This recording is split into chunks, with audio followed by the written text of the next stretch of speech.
Hello to all my viewers. This is Dr. Dhaval Maheta, and today we are going to understand how to do forecasting in Tableau. So for this, we will go in the environment of Tableau. I'll pick up the sales from here and drop it into the rows. Then I'll pick up the order date and drop it into the column. I'll activate the entire view from here. Now I'll convert this into the month. Now I'll go in analytics and activate the forecast from here. Drop the forecast and drop it into the forecasting. So you can see it is giving me the forecasting here. So the actual data and the estimated data. Now, can I do the forecasting according to the segment or not? So for this, again, I'll go in data. I'll activate the segment from here and drop it into the columns. It is better that I drop it into the rows. So it will give me the forecasting for consumer, corporate, and home office. Again, pick up the segment and drop it into the color so that we get three different color charts. Tableau does the forecasting based on the exponential smoothing method. Four factors are to be considered while creating the model: trend, seasonality, fluctuations, residual, or noise. Fluctuation is something which happens suddenly. Based on this, there are two models which we can consider. One is the additive model based on addition of trend, seasonality, fluctuation, and residual. So, in the absence of any one parameter, another parameter can predict the series. That is the additive model. If we talk about the multiplicative model, it is based on multiplication of trend, seasonality, fluctuation, and residual. So if any one of the parameter is not present, all other parameters will become zero. How can we activate the model in Tableau? Let's see. Now from here, go in forecast options. This forecast options can be activated from here, or you can activate from here also, analysis, forecast options. How many years prediction you want to do. If I go on increasing the years, you can see on the right hand side the number of years are increasing. The forecasting is to be done for quarters or months. So let us say we want to do the forecasting for quarters, 1 quarter, 2 quarter.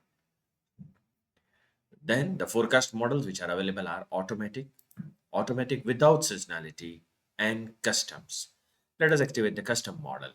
In this again, I can have two options. One is trend and another is a seasonality. In trend, I'll activate the additive model. Click OK. You can see here the fan chart is generated. Now, if I want this to be represented in numbers or if I want to report anywhere, I can again go in forecast, describe the forecast, and it will give me what is the forecasting and how much it can fluctuate. Moreover, it will also give me the forecast quality. So the forecast quality is poor. So here we are considering 100% trend, seasonality is absent. How is our model, or rather, can I evaluate my model or not? Click on models. So it will give me my root mean square error, mean absolute error, mean absolute percentage error, and Akaike information criteria to tell me that which model is better. I can again go back in the forecast options, and this time I can activate from here additive. So I am introducing the seasonality also in my model. Again, I can go here and forecast and describe the forecast, and again I can see is there any improvement on in the forecasting or not. Quite good. We are able to predict the consumer segment. The, the forecast quality is quite good. And let us see the models. Is the error increased or decreased? So you will have to see the Akaike information criteria. The model whose Akaike information criterion is least is considered to be the best model.